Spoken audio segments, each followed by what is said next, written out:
వర్తిల్లుతాం. దేవునితో సహవాసం చేస్తే ఐశ్వర్యవంతులవుతాము. అబ్రహాముకు కూడా చాలా మంది బంధువులు ఉన్నారు. ఆ బంధువులందరూ క్రిస్టియన్రా? ప్రభువుని నమ్ముకున్నారా?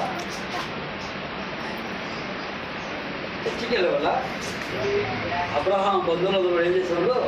వ్యాపారం చేసేవాళ్ళు హిందువులే. కానీ అబ్రహాముని దేవుడు పిలుచుకున్నాడు, ఏర్పరచుకున్నాడు.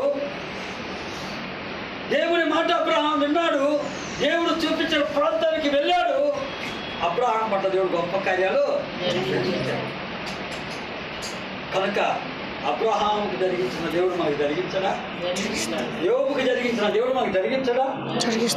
అబ్రహాం ఎవరితో సహవాసం చేశాడు? దేవునితో సహవాసం చేశాడు.